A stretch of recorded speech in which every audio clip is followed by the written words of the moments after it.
Welcome to legend TV. నేను మీ అనిల్. కాంగ్రెస్ ఏదైతే parliament announcement చేసిందో, అభ్యర్థులను అనౌన్స్ చేసిందో, అప్పటి నుండి మాదిగలకు అన్యాయం జరుగుతూ ఉంది. మాదిగల గొంతు అయ్యి మనకు మోత్కపల్లి నరసింహన్న అయితే వినిపిస్తూ ఉన్నాడు. మాకు ఇక్కడ 3 రిజర్వేషన్లు అయితే ఉన్నాయి, వాటిలలో అన్యాయం జరుగుతూ ఉంది, సరైన క్యాండిడేట్లను పెట్టట్లేదు. ఇప్పుడైనా ఒక హెచ్చరిక, ఒక అభ్యర్థన అయితే ఇచ్చాడు.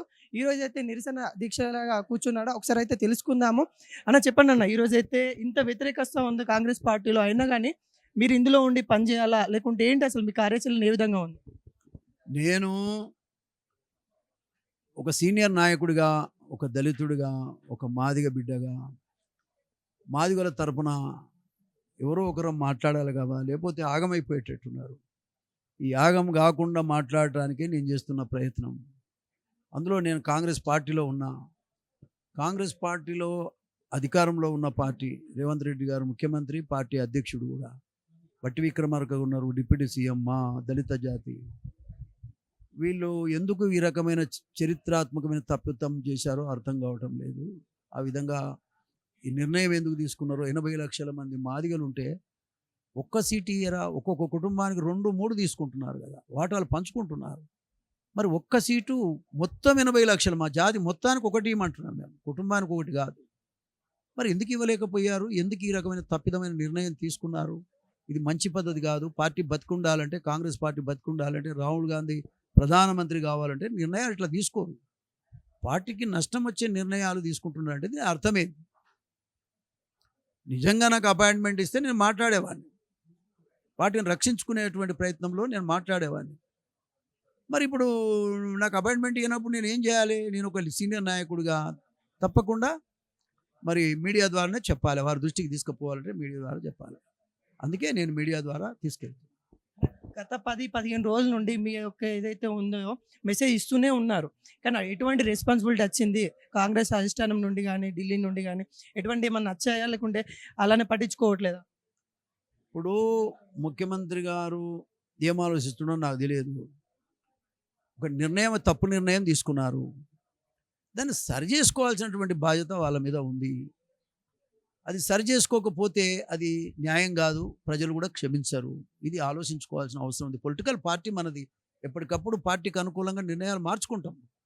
ఏదో దాని మీదనే నిలబడి ఉండాల్సిన అవసరం ఏం లేదు. కాబట్టి ఇప్పటికైనా పార్టీ తన నిర్ణయాన్ని మార్చుకొని మాదిగలకు న్యాయం, మొత్తం జాతికి అడుగుతున్నాను నేను, జాతి మొత్తానికి మీరు కనీసం 2 సీట్లు ఇవ్వాలి. నాగర్ కర్నూల్ అండ్ వరంగల్, లేదు వరంగల్ ఆర్ పెద్దపల్లి, ఏ రకంగానైనా సరే 2 సీట్లు ఇవ్వాలి. మరి 2 సీట్లు కాదు, ఒక్క సీటు కూడా లేకుండా, ఒక్క సీటు కూడా పోటీకి అర్హత లేదన్నట్టుగా మమ్మల్ని పక్కన పెట్టారు. అంటరాని వాళ్ళుగా చూస్తున్నారు. ఇది చాలా బాధ.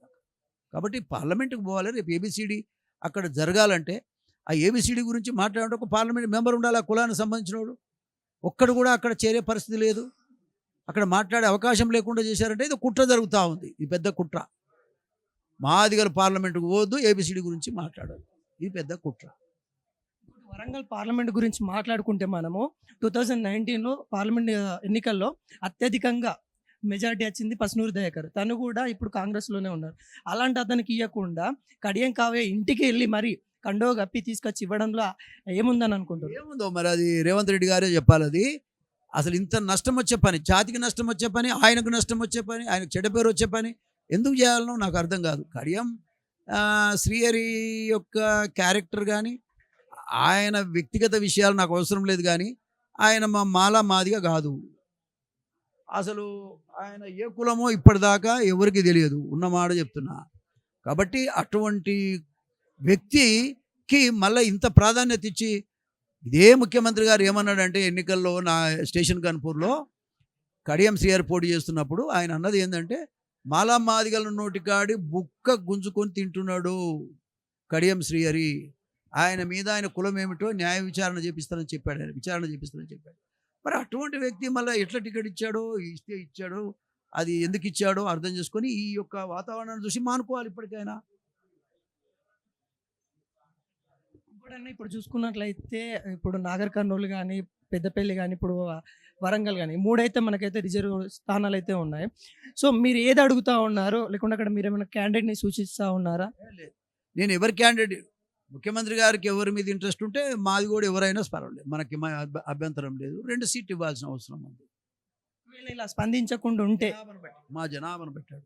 ఒకవేళ స్పందించకుంటే అంటే అధిష్టానం ఎటువంటి నిర్ణయం తీసుకోకపోతే ఏ విధంగా ఉండబోతోంది ముందు కారణం? అది తర్వాత ఆలోచిద్దాం. ఇప్పుడు ఎందుకు దాని గురించి ఆలోచిస్తారనే అనుకుందాం. ఆలోచించరనేది మనం ఎందుకు ఇప్పుడే ఆలోచనకు వస్తాం. కాబట్టి ఏంటంటే ఇప్పటికే చేయాల్సిన అవసరం ఉండే, ఎన్నికల దగ్గరకు వస్తూ ఉన్నాయి.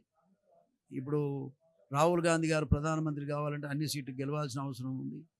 మరి ఇటువంటి నిర్ణయాలు తీసుకుంటే కష్టం కదా ఆయనకి. మందకృష్ణ మాదిగ గారు కూడా మొన్న ప్రెస్ మీట్లో చెప్పారు, మీ గురించి కూడా చెప్పారు, పోరాడుతూ ఉన్నారు, కాంగ్రెస్లో ఉండైనా పోరాడుతూ ఉన్నారు, పెద్ద మాట వినండి అని ఆయన కూడా సజెషన్ అయితే ఇచ్చారు.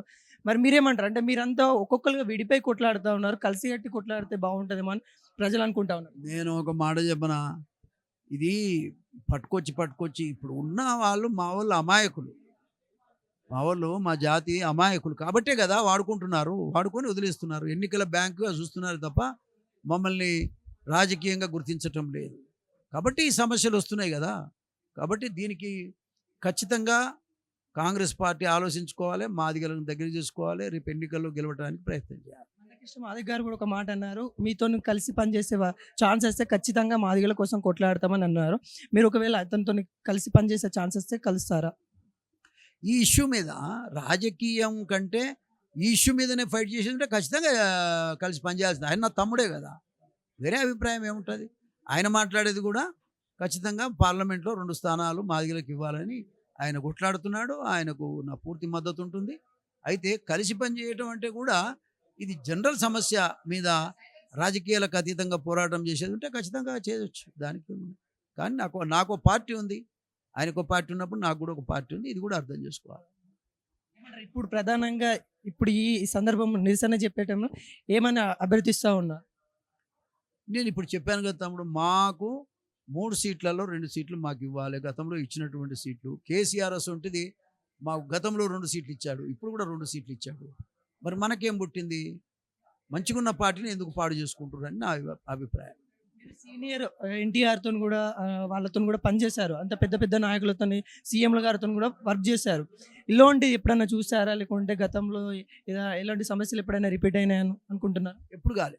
ఎప్పుడు ఏ ముఖ్యమంత్రి రాజశేఖర్ని చూసా, చెన్నారెడ్డిని చూసా, జనార్దన్ రెడ్డిని చూసా, విజయభాస్కర్ని చూసా, ఎవరు కూడా ఈ రకమైన తప్పుడు నిర్ణయాలు అయితే తీసుకోలేదు. సామాజిక న్యాయం అనేది జరిగింది. హలో, ఇది అతనైతే 30 సంవత్సరాలు అయితే రాజకీయంలో అయితే ఉన్నారు, ప్రజల సేవలోనే ఉన్నారు, మాదిగ వర్గానికి దళిత నాయకుడు అయితే ఉన్నారు. తనైతే సూచిస్తూ ఉన్నారు, ఇది కరెక్ట్ అయిన నిర్ణయం కాదు, అధిష్టానానికి కూడా చెప్తా ఉన్నారు. కానీ ఎటువంటి ఇందను మాట వినడానికి కూడా సీఎం గారు రేవంత్ రెడ్డి గారు అయితే సిద్ధంగా లేనట్టయితే కనిపిస్తూ ఉన్నది. తనైతే ఆ పార్టీ సిద్ధాంతాలు నచ్చి ఈ పార్టీలోనే ఉంటాను, కానీ మా మాదిగల కోసం కొట్లాడుతానని చెప్తా ఉన్నారు. కెమెరామెన్ రాకేష్తో మీ అనిల్.